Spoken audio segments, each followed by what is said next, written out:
Assalamualaikum warahmatullahi wabarakatuh. Saya atas nama Agil Hipi. Saya dari kelas 10-5. Saya membuat video ini untuk memenuhi tugas geografi. Guru pembimbing Ibu Suryaningsih Nabito, SPD. Materi yang akan saya presentasikan melalui video ini adalah tenaga eksogen, pelapukan, erosi, sedimentasi, dan mass wasting. Jadi, tenaga eksogen adalah tenaga yang berasal dari luar permukaan bumi yang dapat mengubah bentuk permukaan bumi yang sebelumnya telah dibentuk oleh tenaga endogen. Tenaga eksogen meliputi pelapukan, erosi, sedimentasi, dan mass wasting. Dan kita akan masuk dalam video pembahasan yang lebih lanjut. Jangan kemana-mana, dan simak videonya. Tenaga eksogen, tenaga pembentuk muka bumi yang berasal dari luar. Pembentukan muka bumi selain dipengaruhi oleh tenaga dari dalam bumi atau tenaga endogen, juga dipengaruhi oleh tenaga dari luar bumi atau tenaga eksogen. Tenaga yang berasal dari luar diantaranya pelapukan atau weathering, pengikisan atau erosi, endapan atau sedimentasi, dan mass wasting. Tenaga eksogen ini sifatnya merusak atau merombak permukaan bumi yang sudah terbentuk oleh tenaga endogen. Untuk itu, mari kita bahas satu persatu. Pelapukan atau weathering. Pelapukan adalah proses perombakan batuan menjadi bagian-bagian yang lebih kecil karena faktor sinar matahari, air, gletser, reaksi kimia, dan kegiatan organisme. Berdasarkan prosesnya, pelapukan dibedakan menjadi 3 jenis, yaitu 1. Pelapukan mekanik atau fisik, 2. Pelapukan kimiawi, dan 3. Pelapukan organik. Pelapukan fisik atau mekanik, yaitu suatu proses penghancuran massa batuan tanpa mengubah struktur kimiawi batuan tersebut. Contohnya, batuan dengan bongkahan yang besar mengalami pelapukan dan berubah menjadi bagian yang lebih kecil. Tidak ada perubahan unsur kimia dari batuan ini, yang berubah hanya dari fisik atau bentuk serta ukuran dari batuan tersebut. Pelapukan ini dapat disebabkan oleh beberapa faktor, diantaranya terjadinya perubahan suhu siang dan malam, serta perubahan suhu karena pengaruh cuaca. Kemudian bisa juga terjadi karena pembekuan air menjadi es pada celah batuan, terjadi juga karena pergerakan air, gelombang laut, serta gletser. Nah, seperti gambar ini, karena beberapa faktor yang tadi, akhirnya terjadilah pelapukan pada batuan ini. Yang terjadi hanyalah perubahan pada fisik batuannya saja. Pelapukan kimiawi, yaitu proses penghancuran massa batuan disertai perubahan struktur kimiawi batuan tersebut. Zat pelapuk dalam proses pelapukan kimiawi ini diantaranya oksigen, air, serta karbon dioksida. Pelapukan kimiawi ini tampak jelas terjadi pada pegunungan kars atau kapur. Pelapukan ini berlangsung dengan bantuan air dan suhu yang tinggi. Air yang banyak mengandung CO2 atau karbon dioksida dapat dengan mudah melarutkan batuan kapur atau CaCO2.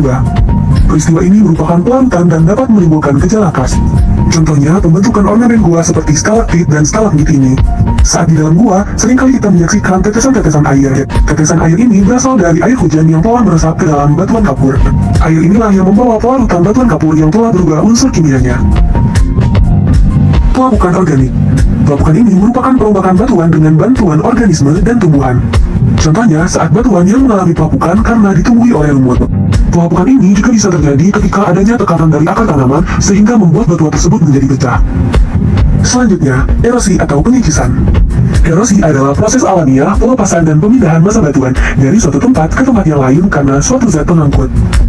Erosi erat kaitannya dengan pengendapan. Jika kita perhatikan, ada 3 proses gerakan dalam peristiwa erosi ini, dimulai dari pelepasan massa batuan dari batuan induknya, kemudian batuan yang terlepas akan mengalami proses pengangkutan, dan terakhir, hasil pengangkutan tersebut akan diendapkan di suatu tempat. Erosi terbagi menjadi 4. Yang pertama, erosi oleh air atau abrasi. Yang kedua, erosi oleh gelombang laut atau abrasi. Yang ketiga, erosi oleh angin atau deflasi. Yang keempat, erosi oleh gletser atau ekserasi. Erosi air atau abrasi. Gerakan air, baik yang di permukaan tanah maupun di dalam tanah, dapat menyebabkan erosi. Dan ini adalah sebuah eksperimen yang membuktikan bahwa kekuatan air dapat mengerosi sebuah batuan. Tentunya, erosi ini berlangsung dalam waktu yang lama. Ada 4 tingkatan dalam erosi: percik, lembar, alur, parit. Erosi percik. Sesuai dengan namanya, erosi ini disebabkan oleh percikan air hujan yang jatuh saat sampai di tanah. Seperti gambar yang kalian lihat ini adalah tanah yang terkena oleh percikan air hujan.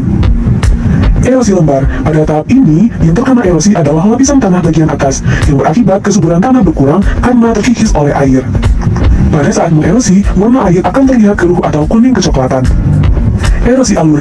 Jika tahap kedua atau erosi lembar terus terjadi, maka lama-kelamaan tanah akan membentuk alur-alur yang searah dengan kemiringan lerengnya. Erosi parit. Pada tahap terakhir, alur-alur erosi akan membentuk huruf U atau huruf V. Biasanya terjadi pada wilayah yang memiliki tingkat kelerengan tinggi dan vegetasi yang sedikit. Tanah yang rusak akibat erosi parit ini akan sulit dikembalikan kesuburannya.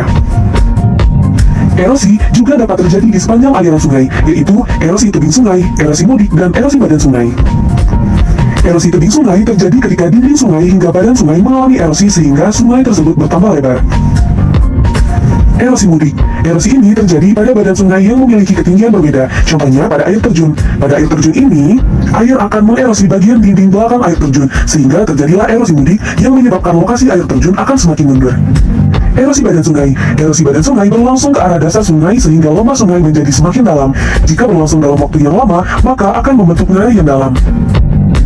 Contoh erosi oleh air atau dengan istilah abrasi ini adalah terbentuknya Grand Canyon di Amerika Serikat.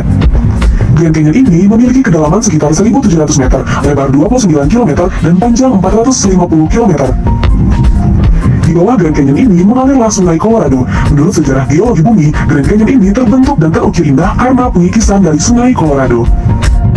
Erosi gelombang laut atau abrasi. Abrasi adalah pengikisan batuan oleh gelombang laut. Semakin besar gelombang, maka semakin kuat hantapannya ke wilayah pantai. Material-material yang terkikis akan dibawa ke tempat lain di sekitarnya atau ke arah laut. Terbentuknya bentang alam seperti klif dan relung adalah hasil dari proses abrasi ini. Klif adalah pantai-pantai yang berdinding curam dan relung adalah cekungan-cekungan yang terdapat pada dinding lereng. Bagi masyarakat pesisir, menanam mangrove adalah upaya untuk mencegah agar tanah tidak tergerus terus oleh abrasi ini. Selain itu, membuat tanggul juga merupakan salah satu solusi agar tanah terhindar dari abrasi. Erosi oleh angin atau deflasi. Erosi angin biasanya terjadi di wilayah gurun yang memiliki iklim kering.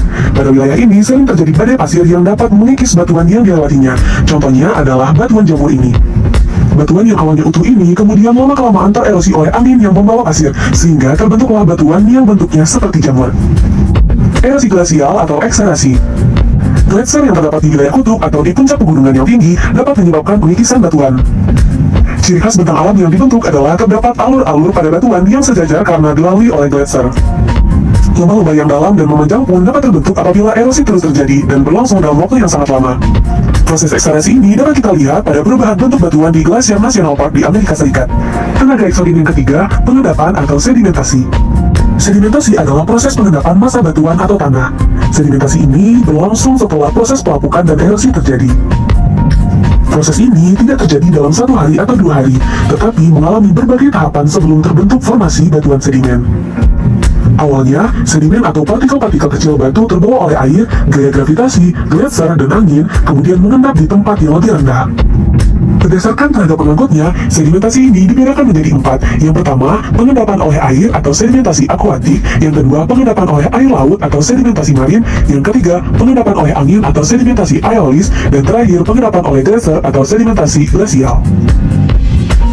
Pengendapan oleh air atau sedimentasi akuatik dan juga bisa disebut dengan sedimentasi fluvial, yaitu pengendapan material-material yang terangkut oleh air di sepanjang aliran sungai. Biasanya terjadi di badan sungai, pinggir sungai, muara, dan danau. Sedimen ini memiliki ciri khas, yaitu perbedaan butiran. Pada bagian hulu, batuan yang diendapkan adalah bongkahan berukuran besar, serta semakin ke hilir, butirannya akan semakin kecil, bahkan di daerah muara hanya berupa pasir dan lumpur. Contoh bentang alam hasil dari pengendapan oleh air ini diantaranya meander, oxbow, tanggul alam, delta, dan kipas aluvial. Nah, adakah yang pernah melihat bentang alam hasil dari pengendapan oleh air ini? Jika belum, mari kita kenal satu persatu. Meander. Meander adalah badan sungai yang berbelok-belok secara teratur dengan arah belokan mencapai lebih dari setengah lingkaran. Sebenarnya, meander atau kelokan pada sungai ini terjadi karena proses erosi dan sedimentasi yang terjadi secara bersamaan. Hal ini terjadi karena air yang mengalir di sungai tidak pernah mengalir dalam garis lurus, bahkan dalam alur sungai yang tampaknya lurus. Aliran air yang melewati batu atau penghalang lain akan menimbulkan area pergerakan air yang akan lebih lambat dan lebih cepat. Jika kita perhatikan gambar sungai bagian ini, maka dapat kita analisis bahwa proses erosi terjadi pada sisi kanan badan sungai, sedangkan di arah yang berlawanan atau sisi kiri badan sungai terjadi proses pengendapan. Bisa kita lihat ya di sini perbedaan dari kedua sisi sungai ini. Jika proses ini terus terjadi, maka kelokan pada sungai akan semakin terbentuk. Oxbow Lake atau Danau Tapal Kuda adalah endapan yang terbentuk jika meander atau kelokan pada sungai terputus. Hal ini terjadi jika proses meander berlangsung terus-menerus, sehingga meander tersebut hampir membentuk lingkaran dan membuat meander hampir saling bersentuhan. Dengan menipisnya pembatas antar meander ini, maka air akan dengan mudah menerobos, sehingga aliran sungai akan meninggalkan meander ini. Nah, sisa dari meander inilah yang dinamakan dengan Oxbow Lake atau Danau Tapal Kuda. Kenapa dinamakan demikian? Jika kita perhatikan, bentuk danau ini memang mirip dengan sepatu kuda. Tanggul alam, yaitu tanggul yang terbentuk akibat banjir di wilayah dataran rendah. Banjir ini membawa material-material seperti batu, pasir, lumpur, dan sebagainya yang kemudian terendapkan. Hal ini berakibat terjadinya pendangkalan pada sungai serta terbentuknya tanggul alami di kiri dan kanan sungai. Delta sungai, yaitu endapan di muara sungai yang terbentuk ketika air sungai bertemu dengan perairan lain yang memiliki laju arus lemah atau diam. Contohnya, ketika sungai bertemu dengan muaranya seperti danau atau laut. Endapan ini bisa berupa kerikil, batu, pasir, lumpur, dan sebagainya, yaitu hasil erosi yang terbawa oleh aliran sungai. Salah satu contoh delta terbesar adalah Delta Nil, yaitu sebuah delta yang terbentuk di utara Mesir, di mana sungai Nil bermuara ke Laut Tengah. Sebagai salah satu delta terbesar di dunia, Delta Nil ini memiliki panjang sekitar 160 km dan memiliki garis pantai sepanjang 240 km. Terbentuk karena proses pengendapan membuat Delta Nil ini menjadi wilayah yang subur di Mesir dan sangat cocok untuk mengembangkan pertanian atau agrikultur. Kipas aluvial, yaitu endapan yang berbentuk seperti kipas dan terbentuk oleh aliran sungai. Aliran tersebut berasal dari satu titik di ujung kipas. Kipas aluvial biasanya dapat ditemui di wilayah pegunungan yang sedang tererosi. Selanjutnya, sedimentasi marin, yaitu pengendapan hasil material abrasi di sepanjang pantai. Bentuk bentang alam yang disebabkan oleh sedimentasi marin ini antara lain pantai.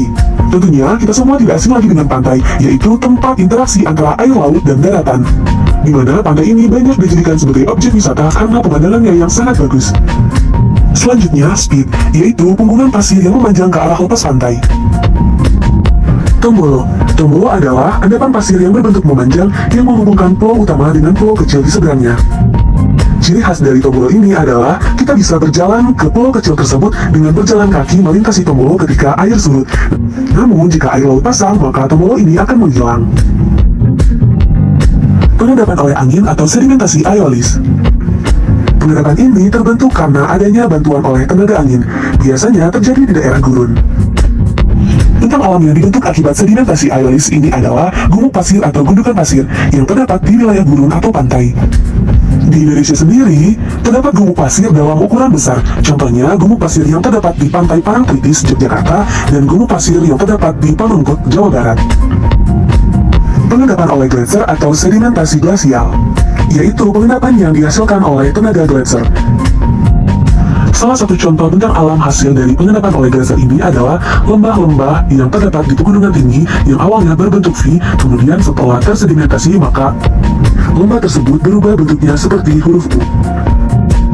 Tenaga eksogen yang ketiga, mass wasting, yaitu proses geraknya massa batuan atau tanah karena adanya gaya gravitasi. Lapisan batuan atau lapisan tanah yang berada di muka bumi dapat berpindah secara massal dari tempat tinggi ke tempat yang lebih rendah. Perpindahan tersebut disebabkan oleh pengaruh gaya gravitasi, air, topografi, serta jenis batuannya. Berdasarkan proses terjadinya, mass wasting ini dibedakan menjadi dua, yaitu jenis pergerakan cepat dan jenis pergerakan lambat. Salah satu contoh mass wasting dengan jenis pergerakan cepat ini adalah tanah longsor, yaitu runtuhnya massa batuan atau tanah menuju ke bawah lereng dengan jumlah yang sangat besar. Contohnya, tanah longsor yang terjadi pada 9 Januari 2021 kemarin yang terjadi di Kecamatan Cimanggung, Kabupaten Sumedang. Adapun contoh mass wasting dengan jenis pergerakan lambat adalah terjadinya amblesan. Amblesan adalah perpindahan massa batuan secara vertikal atau jatuh dari atas dan tidak merambat seperti halnya tanah longsor. Salah satu contoh peristiwa amblesan ini adalah terjadinya amblesan di Jalan Raya Gubeng, Surabaya, Jawa Timur yang terjadi 2 tahun yang lalu. Sekian pembahasannya mengenai tenaga eksogen. Mohon maaf atas segala kekurangannya. Terima kasih dan wassalamualaikum.